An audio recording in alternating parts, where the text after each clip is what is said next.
Hello friends, I'm Fide Instructor Atul Dahale and welcome to my YouTube channel.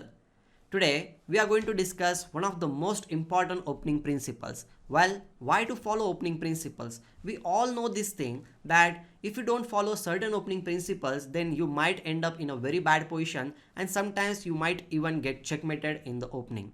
That's why it is said that there are basically three opening principles which you should follow. First one is like controlling the center. It's very important.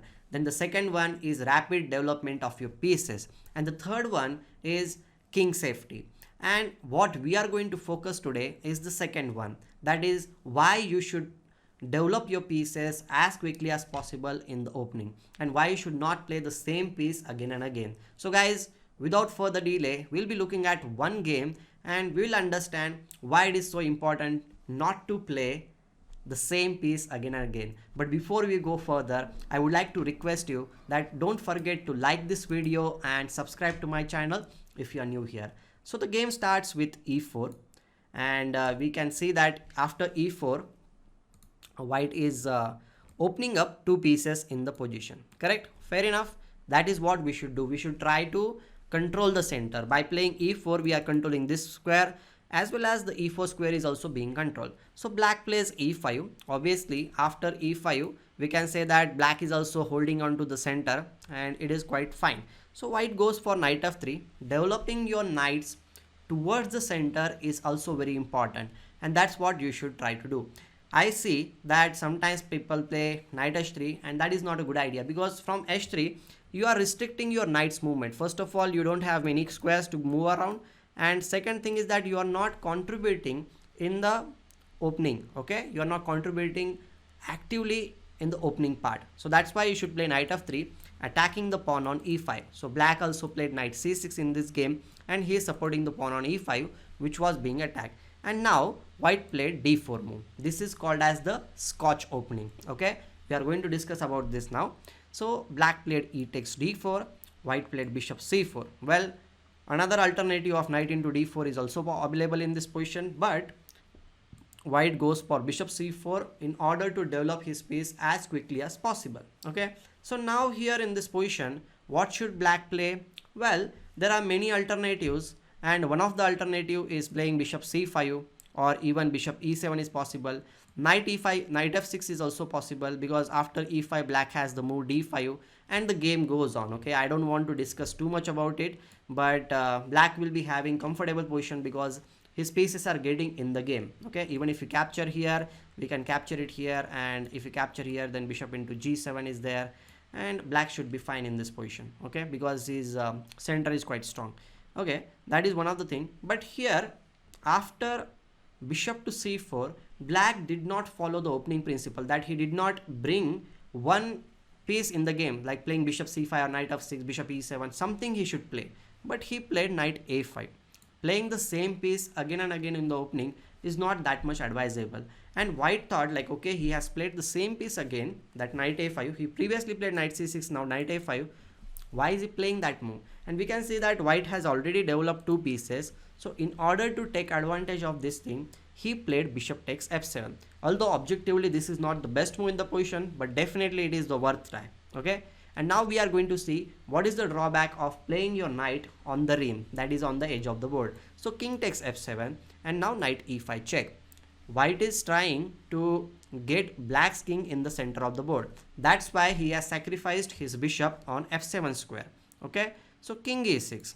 Obviously he wants to play something interesting, that's why he plays king e6 because he is attacking on knight on e5. Okay, another alternative with king e7 was also a good choice because even after bishop g5 black has knight f6 and the game will carry on. Okay, but here in this position black decided to play king e6 and now white plays queen takes d4. Obviously there are certain attacking possibilities now. Queen d5 is going to come and black should have played d5 in this position somehow, like he can definitely play it. If you capture here, then it is not a good idea because black in that position just will play queen takes d5 and black should survive. Okay, still white is having lots of activity in the position, that's what I will say. But here again he played his knight, that is knight c6, and now it led to a check and mate, which is very beautiful. and this is the reason why I was talking that same piece again and again you should never play. Okay, so queen d5 check. Black has only one move, that is the king f7. Okay, king e7 is a possibility, but in that case we can finish off the game in style, that is queen f7 check. If king comes here, then we can play knight c4 check. If king comes here, then we have this queen d5 check, and black is just brought in the game, like he has only one square, king b4. And now what will you play? Well, we have plenty of other alternatives, but I will prefer to play bishop d2 check. If king comes here, now we'll play simple move b3, and it is going to be a check and mate. So I'll say that we brought the king all the way to king a4. This is a big king hunt, right? And this is a big beautiful checkmate, I'll say. Okay, king e7 he did not play, he played king f7, but after king f6 also it is not going to survive, because white has a very nice move in this position, that is queen f7 check. And if you capture on e5, that is the only move for you. What will you play? We'll bring one new piece in the game by playing bishop f4 check, and here it is almost going to be get checkmated. If you play king d4, then queen d5 is a check and mate. And if you play king e4, what will you play? Yes, bring a new piece in the game. We'll play knight c3 check. King will be played on d4, and now queen d5 check and mate. So guys, there are many beautiful games played by many players who checkmated their opponents just because opponent did not follow the opening principle that you should not play the same piece again and again. So very briefly I showed you why it is important to play with your pieces, guys. So without any doubt, just bring out your pieces, whatever might be the opening, just play with your pieces.